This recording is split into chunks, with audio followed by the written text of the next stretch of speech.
Welcome to Protect, Heal, Prevent, a podcast about the people and ideas shaping a safer, healthier future for children. Good afternoon. Good afternoon. Thank you so much for joining me today. So would you please just introduce yourself? Sure. My name's Stephen Ives. I'm the president and CEO of the YMCA of Greater Houston. So I think everybody's heard of the YMCA, but tell me, let's do a little background. Okay. So how long have you been with the YMCA? So this will be my 40th year. Wow. And so the first 7 were as a program person working in youth programs and recreation and fitness and all the pieces. And I got my first CEO job at age 29. So I was there for 11 years in Southern Maine and then 10 years in Lawrence, Massachusetts, a couple of years in Columbus, Ohio, and now in year 8 here in Houston. Wow. So it sounds to me like you've probably spent your entire career helping families. Well, interestingly, prior to starting full-time at the Y, when I started part-time, I was working in a residential treatment center for adolescent boys. So I was supporting on more of a clinical social work position. So I actually came into the Y as a social worker because that was what I was doing before. And then I started that work at the Portland, Maine Y and was focused on, I would say, the people struggling the most and the ones at the Y who were on the fringe, if you will, of traditional Y work. It's wonderful. So when you were growing up, going to school, did you know that you wanted your path to be in helping people? Yes. My dad, my grandfather, my uncle, all Methodist ministers. And so I sort of had in my DNA this idea of being part of community and helping people.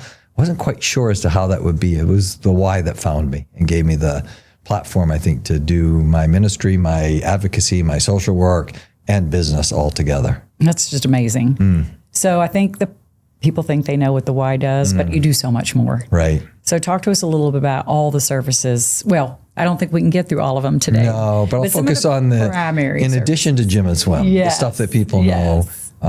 We've been very actively involved in both refugee resettlement and support for unaccompanied minors and for trafficked people. So we have a TPAP program, Trafficked Persons Assistance Program, that has historically helped with people escaping human trafficking. And so we've been in this advocacy and support role quite a bit for people who are victims.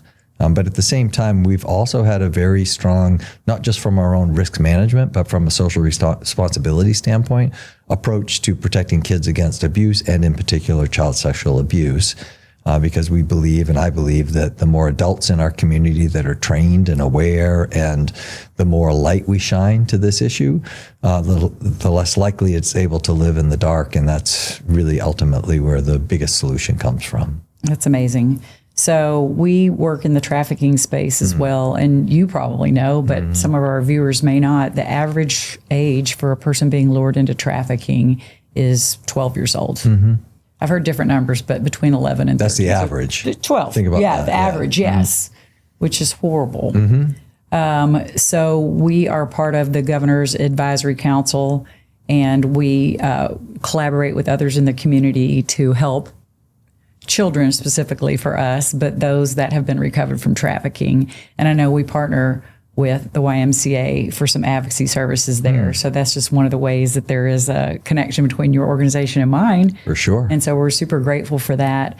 But one of the themes here that we always say is, it's all of our responsibility as adults in the community to protect the children of the community.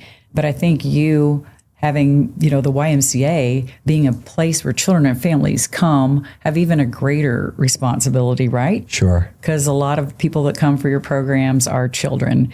I appreciate what you said about taking efforts to prevention training, to shine a light. To shine a light. Thank you. Thank you for helping me find my words. Yeah. You have a program that particularly helps you shine a light. Typically, you focus on it during Child Abuse Prevention Month, which is April, and that's 5 days of action. Yeah. Tell us about 5 days of action. Yeah, so this is an annual activity that we participate in, and it's meant to commit to 5 full days of shining the light brightly, elevating the issue of child sexual abuse in particular, and providing some resources for families in the community. And it's making a pretty strong statement. I think if we keep doing this every year, year after year after year, and it builds with partnerships with you and others, more and more people in the community are going to be aware of, they're going to know the signs, they're going to have some knowledge, and they're going to be aware. They're going to see, and then when people see and they know, they can respond. And I think that whole know, see, respond theme is something that we really, really highlight. We think if 1 week a year we elevate it and shine a brighter light on it, more and more adults are going to pay attention, take interest, get the training that's available to them to be concerned. So that we call them be a champion of children, be an advocate out there. And that's easy to say. We could tell everybody to do that, but we're really trying to focus on showing how that can happen and elevating it as this is an interesting topic that needs to be talked about. So we use other agencies do this too with the color blue, the blue pinwheels. These are all meant to bring attention to the fact during that month that this is a real issue. And we as adults have the power and the authority and the responsibility to create a different environment where it's less likely that children will experience that. And I always say the bad guy's biggest weapon is our silence. Yeah. Right? Yeah. Our fear about reporting, but also the fear about talking to our children and preparing them. Yeah. So how many years have y'all been doing 5 days of action? Well, there's an interesting story about how that came about I'll share with you. So I was in my second Y in Lawrence, Massachusetts. We had a pretty horrific case that came out where a couple of girls had been sexually abused, and it happened at a Y, but the employee had worked at several other Ys in Massachusetts. And this was right around the time that the Catholic Church case was coming forward, and it's out of Boston, right? So it was very close to home. And so there was some affiliation going between, oh, wait, this person went to multiple Ys. It got our attention as Y leaders in Massachusetts. We formed a group that still exists today that was really designed to create, we all had the conscience, but was to bring it to the forefront and have us think strategically as a team of CEOs how we do better for the kids in our Ys. And that evolved pretty quickly to, well, so what if kids don't get abused while on our watch? This is a much bigger issue than just on our watch. And so we began experimenting about ways to strategically shine a light outside of our walls. So we can have the greatest controls and processes and procedures inside our YMCAs, but we need our parents to be allies and partners with us, and we need our partners to be leaning into this and speaking truth into this issue at the same time. And so this model has evolved over a series of years out of that group of I say somewhat independent YMCA CEOs. Has now become a national model, and there's many Ys, hundreds of Ys that participate every year, and many Ys are doing things like we are here, which is bringing other partners into the fold. But it's really in that same theme. It sounds simplistic, but it's a big deal, harder to do than it is to say, which is let's shine a light on this. And back to where you started, nobody wants to talk about this because it's uncomfortable and it's scary and it's awkward. And to admit that this is a reality, I'd rather just bury my head and believe that this is not really happening. But the statistics are alarming in terms of how many young people grow up living with, and personally, I've had the experience of learning about some of my adult friends, what was happening to them while we were friends in high school, completely in the dark, completely unknown. It took years for them to bring it out. So I think this idea of shining a light and engaging partners, but also engaging the media and these kinds of platforms as ways to tell the story and bring it out is the key. And so do you know exactly how many years y'all have been I'm promoting guessing this every 10 year? or 10 years? 10 Okay, or that's more. amazing. Yeah. Mm-hmm. Well, so one of the things that came up for me while you're speaking is, and you kind of beat me to the punchline about so many people don't want to talk about it and listen to it, but bravery. You guys stepping up and saying, we're going to bring this to light and we're going to talk about it was really, in my opinion, a brave move. Thank you. Because you're welcome. Because so many people don't want to hear about it. And I know that when we talk about bringing prevention training to schools, so many people are like, nope, not talking to my kid about sex. Yeah. And we're like, you're right. We're not. We're talking to them about safety. But there's so much fear and so much stigma that people are protective about where their children might get information. And you might actually have families that was like, you know what, I don't know that I'm still going to take my child over to the Y because they're talking about this subject that I don't want to acknowledge even exists. So I think it was a brave move, a necessary move on you guys' part. Yeah, it wasn't without some controversy, Exactly. in our system within the Y. But you know what? I always keep leaning back on is when someone calls you up and says, something happened to me 25 years ago, and it was part of your organization. That's happened to me 3 times. And in those conversations, I've been able to share with them what we're doing now and share with them that we know a lot more now. And because we know better, we're doing better. And in every instance so far, they've been very pleased and satisfied. Their reason for reaching out and saying, hey, this thing happened or may have happened many years ago, to hear me say or RY say, I'm so sorry that happened to you and it's not your fault. And let me share with you about what we're doing better now because we know better, has always led to a satisfaction of that person on the other side. I think what people who have been victims want most of all is to make sure there aren't future victims, that whatever holes or loopholes in the system have been closed or are being actively closed. And so I think our fear of, hey, we shine a light on this, it might, we might not be perfect internally, can get in the way of doing the right thing. And I am really proud of our organization and the board of directors, and I guess even our national office now's support of speaking into this more succinctly.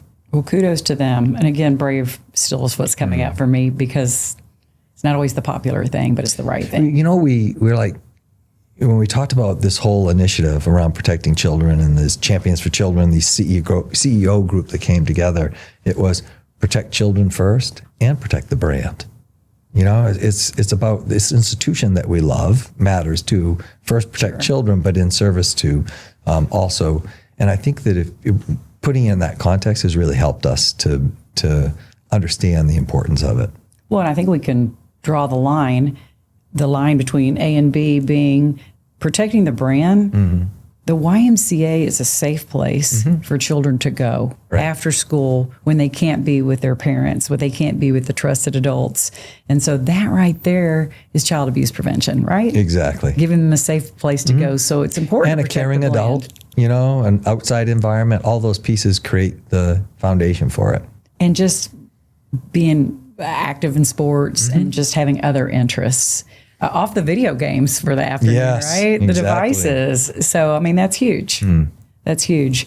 So let's talk about the 5 days. So does it evolve every year, or is it sort of a set thing? It evolves every year. Okay, so what do we do on Monday?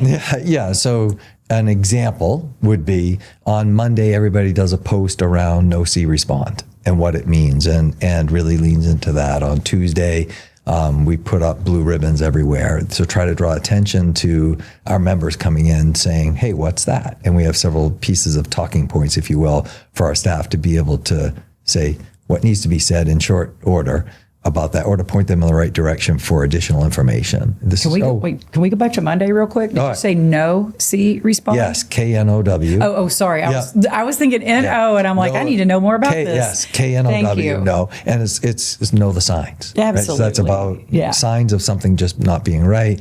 See, it's about being aware, not turning a blind eye to it. And respond is actually do something. Right. Speak to a responsible adult. Sure. Call a thing out. Tell your neighbor, hey, I don't think it's a great idea to have your coach driving your son back from class. I know they're trustworthy and loyal and everything, but I know a little bit about how predators behave and what grooming behavior is. And so that's a response. And I've done that many times with family friends, who are like, their mindsets in this, these are all people I trust. I have every reason to trust them. And I'm able to now, in those settings, respond in such a way as to say, well, yes, I'm trustworthy too, but you shouldn't let me go alone with your child in a car. That's just a bad practice. Yeah. And you don't let your child go across the street without looking right and left to check for traffic. Not because you believe that there is or is not a car that's going to hit them. It's just a good safety practice. So I think people being equipped with that kind of language and being able to actually speak into things. So we'll highlight that. That might be a whole day of highlighting what it looks like to know the signs, see them, and respond. And so we highlight different elements each day of the week. So I won't go through all the days, but that's just the idea and the theme that each day it's a little bit different focus, but the theme for the week is protecting children against child sexual abuse, and also adults becoming trained and oriented and prepared to be champions for children. Yeah. And the message I always like to share during Child Abuse Prevention Month is, we're going to talk about this maybe during our 5 days of action or at this press conference or that, but this is awareness, and this is not a conversation that needs to be for 30 days, Exactly. right? Yeah. In the month of April. This is Exactly. something that we need to keep going with. So you use an example that I use all the time about the child crossing the street. Okay. Okay, so I don't have kids, but I'm guessing the first time you would tell your child, hey, when you cross the street, look both ways. I'm guessing you have that conversation when they're, I don't know, when they're 4, you're crossing with them, but Right. at some point, very early on in their lives, you're going Right. to have that conversation, right? Yeah. So all parents can relate to that. Right. But And we make them look both ways, even when there's no traffic coming, because we want them to get that habit, Exactly. right, of looking both ways. Yeah. See, easy conversation, right? For some So that's a great reason- example of how we might elevate an easy conversation or a way to have an easy conversation through these kinds of Yeah. dialogues and discussions, but also through some of our social media. Yeah. But where I was going with that is so many people are afraid to have other safety talks with their kids at that very young age about protecting themselves, making themselves less vulnerable to abuse. And, we talk about this all the time. Parents often think it's appropriate to start having those conversations when your child's a teen. Yeah. And we know now that that's not when we want to start that. We want to start it much earlier, right? That's true. And I would say that when it comes to child sexual abuse, that's our topic, my belief is that our primary place is to train adults to protect kids. And sometimes we say, stranger danger, right? Let's train the kids to not do a thing. And the focus here is about training adults to make decisions and educate themselves on what they allow to happen. So a great example, tying back to what you just said, you got a 4-year-old who is the coach is offered to drive them home from practice, and you say no. There's a chance to have a conversation. Here's why I said no. Yeah. It's just not a good. It's not a good practice for you to be alone in a car that's not your parent. Yeah. And the same thing can play out in so many different things. And then when I'm on a cruise with my family, and my niece is taking a shower, and I say to my kids, I'm not going to be in here while she's taking a shower because they all are going off to dinner. And I said, no, you're not leaving me alone to wait for Hannah. And that created a conversation place. Sure. My kids were like, you're not going to do anything bad to her. You're absolutely correct. But we practice the safe behavior, whether we believe something's going to happen or not. That's the best way to protect children. Yeah. And just opening that dialogue so early with your children, so that as they get older and that conversation becomes a little more nuanced and mature, Right. they're just comfortable talking to you. It's not weird when you come, think about that too. It's like now I'm 12 years old, and the coach invites me to go a ride, and I say, no, I can't do that. It's not like this, there's some emergency. Right. We're just used to, we don't behave that way. Yeah. We don't participate in those kind of pieces of support. And it's because it's about child safety, not because of you or what I believe might be right or wrong with you. Yeah.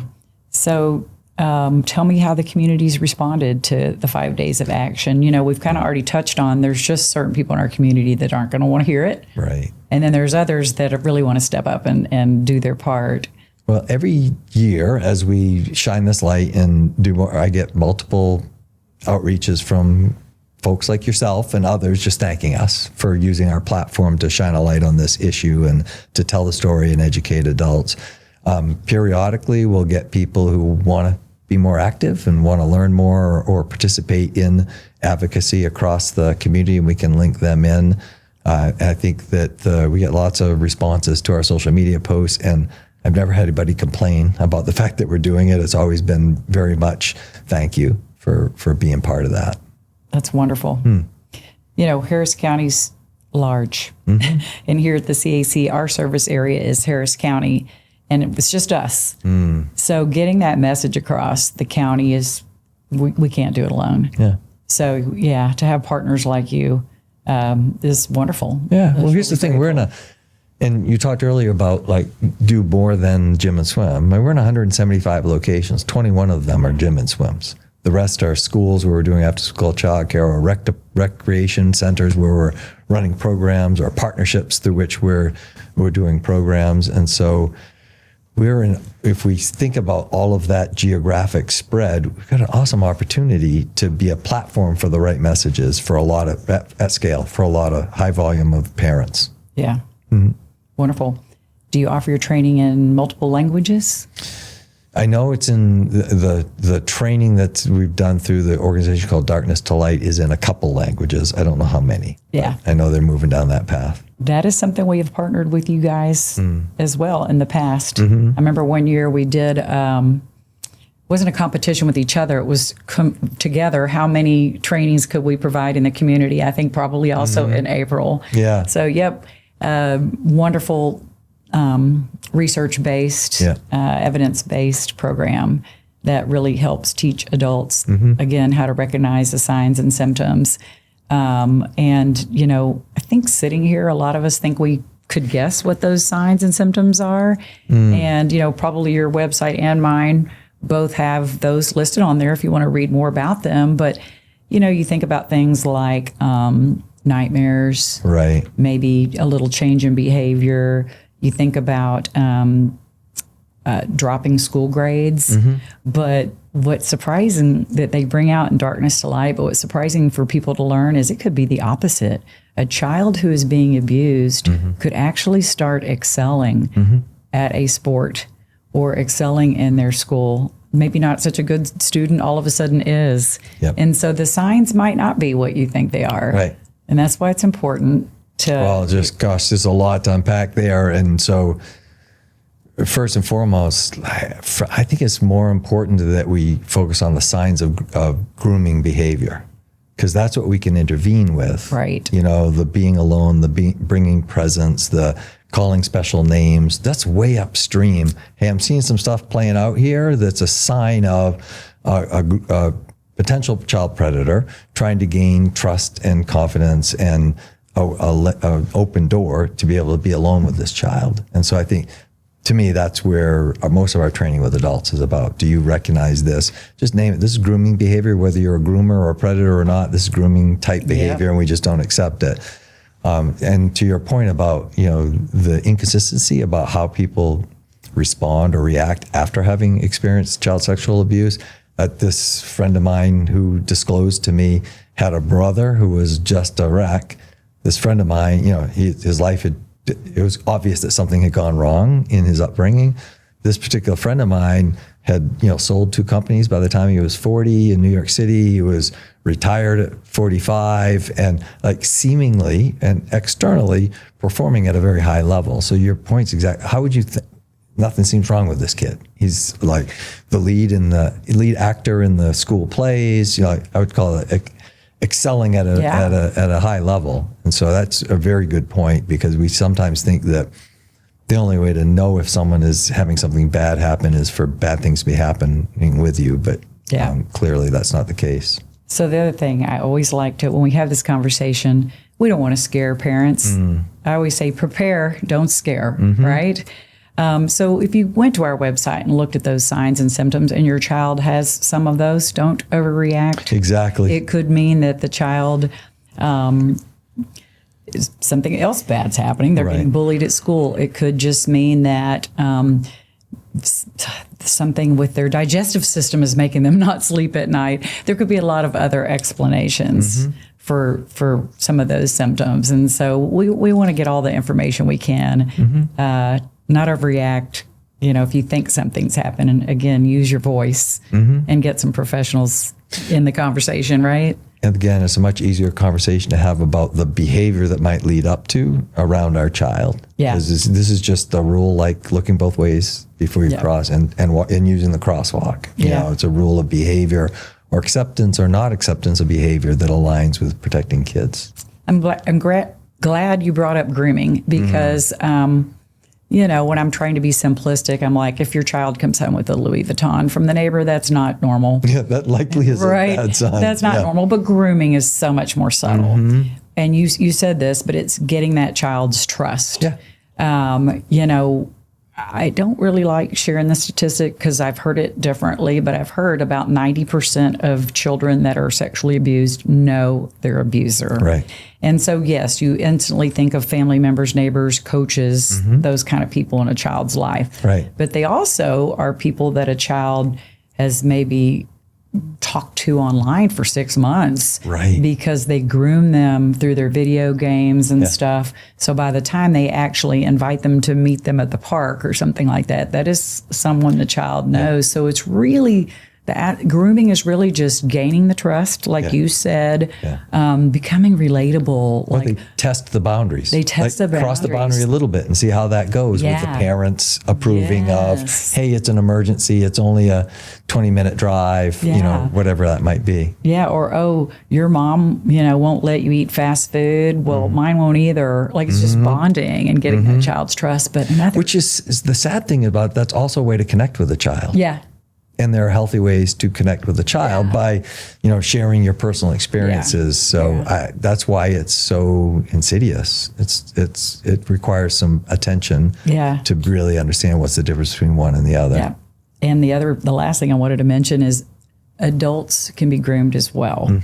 So part of that process is, not only like, hey, I'm running to the store, let me take your child with, we'll get him, whatever, just getting that parent's trust, so that it is okay for the child to go next door. And, back in my day, it'd be like maybe help you work on the car or something like that in the driveway, something like that. Again, today it's probably like doing something electronic or, but so, they groom the caregivers, the parents as well. Yeah. And a classic time is when the parent's under stress. Oh my God, I got a flat tire in my car. I can't pick him up. That's fine. I'll bring him home. Yep. I'll help you out. I'm your savior. And that doesn't mean 90% of the time, that's probably, 98, 99% of the time, it might be completely legit and a true favor and with no bad intention. Yeah. The difficulty is it's also very consistent with how someone who wishes to do harm to your child will also behave. And so I like to really help people understand it's not about accusing the person of something, just talking about the behavior. And if we can focus on the quote unquote grooming behavior, this is what we know about it. So we're just not going to allow that to happen in any circumstance, regardless of what we know the situation to be. Another hurdle we seem to have to get over here with messaging is, it's not just across the bridge. So we know, and I know child sexual abuse happens every race, culture, socioeconomic, everywhere, all the time. But we get a lot of that, like, my kid goes to the best school, this and that. You know what I tell people when they say that to me? Most people who sexually abuse children look, behave, and appear, show up in community exactly like I do. Absolutely. It's the seemingly, I'll say it's the appearance. The aura is, I care for children, which is true. I'm caring, I'm trustworthy, all that kind of stuff. And so that's the statistic I think is helpful, that most children who are abused by someone they have a relationship with. The whole stranger danger, what we got to do is protect our kids from someone driving by in a van and accosting them. I'm not saying that does not happen, but percentage-wise, in terms of kids who experience very difficult situations, the majority of them come from these closer relations. Yep. All right, so what's next? Well, I think we'll keep on doing what we're doing and partner with you and others to make this a louder voice every year when we do the 5 days of action. I'm really grateful and happy that that's taken root here locally in Houston. I think whatever other ways we can partner with you around the traffic persons programming and support that we're giving there, I think is really a part of the next. But bigger picture, I'm a strong believer in when people know each other and talk to each other. I'm talking about in a neighborhood. Let's get to the granular level. When we know our neighbors and are in communication and dialogue and relationship with them, we're more likely to pay attention to what's happening around us. And we can be protectors of each other just by being more tightly connected as a community. And that means we talk to each other. That means we have these kinds of conversations. That means when we're at the coffee shop and someone's wondering, what's this crazy child protection month? we have the conversation. We don't shy away from it, and we do it in a way that connects us as adults who care about kids. So this whole emphasis and focus on helping people to talk to each other and be in relationship. I'm talking about at a more global around our Harris County or the metro area for Houston. I'm really excited about the possibilities that represents. And so as a YMCA, in addition to all the things we've already talked about, we're positioning our Ys as spaces for community well-being, and we're positioning, our primary focus through our gyms and swims and our childcare, all those things being creating opportunities, spaces for more human connection. Because I think that if people are talking to each other and in dialogue and have a relationship, they're more likely to partner around keeping kids safe and so many other issues in our community. What does that look like? Are you talking about more sort of, can you give me an example? Yeah. So a great example would be, all right, we have Group X classes, right? Where people come in and they do their class. We've been more and more intentional, and we're measuring success around, does everybody know everybody in the class? I saw a great video of an instructor who makes sure that she celebrates the birthday. If someone comes into class, it's their birthday. If they're a new member of the class, they get introduced and share everybody's names. That's an intentional relationship building. And I've also declared to my team that I know a yoga class is successful when I see a group of people out in the lobby with a yoga mats under their arm, deciding where they're going to go have coffee together. Because it's not just in the class, it's actually relationships that were built, the sense of I'm part of community that are built. So granularly at our program level, we're promoting, training, and I guess evaluating success based on not just how many kids are there, not how many families there, but also about what kind of outcomes and results we're getting around connection and belonging. So we just recently finished an outcomes research project on our membership experience. Start with the biggest one that everybody knows. And we've got some very compelling results about not just physiologically what happens to people when they join the Y and use it 2 times a week or more, but also what happens in terms of their number of friends they make or connections they make or degree of belonging that they experience. So we're evaluating our own programs, but we're also very involved in some external conversations, just like with the child safety, right? We could have just talked about how do we keep kids safer and have right practices and protocols and training and culture inside our organization. But now we say this is a bigger issue. So connection and belonging is a bigger issue than just what might happen in YMCA programs. And so we're partnering with American Leadership Forum, the Kinder Institute, and the Greater Houston Food Bank to host a series of community gatherings to talk about connection and belonging. We're putting in the context of the most recent Kinder Institute research around connection and belonging, where they gave us some baseline data. And we're talking about the baseline data and talking as a community about how we collectively get a better score 5, 6, 7 years from now, whenever we decide to retest the larger community. And so out of each of those gatherings are calls to action. What are you going to do? Very much like what we've done with the child abuse prevention initiatives with our community gatherings. So what you're saying totally makes me think about what life must have been like, for our parents. They weren't playing video games. They weren't social media all day, every day. Right. Their socialization, their time away from work, there was actually doing exactly that, going down to the community center and fellowshipping with others. And again, that sense of belonging. So I love it. I've also seen some of the research and heard some speakers talk about the importance of belonging. I think you've hit the nail on the head right there. So in closing, what can we do to help? Help us keep elevating the message. Give us the microphone whenever it makes sense and there's an opportunity. I'm sure our teams will continue to do more and more and more for 5 days of action. That's a nice focused activity we can work on. But I'd love to, put the question back to you too. Like you now understand, your listeners understand more of the impact of the platform of the YMCA is the best way I'd put it. In 175 locations, we got 4,000 plus kids in after school childcare. We got 3,000 to 4,000 kids in camp every summer. We're interacting, engaging with a lot of people, which gives us a loud microphone and a big platform for messaging and stories. So, anything you can think of about activating that network of people in our community that helps us collectively move to a state where fewer kids are experiencing the issues of child abuse. Well, I love sitting down with people that are as passionate about child sexual abuse and protecting kids as I am, or I like to think I am. And so I've really enjoyed visiting with you today. Yeah, me too. So I can't wait to see what we do next. Awesome. So thank you so much. Yeah, thank you.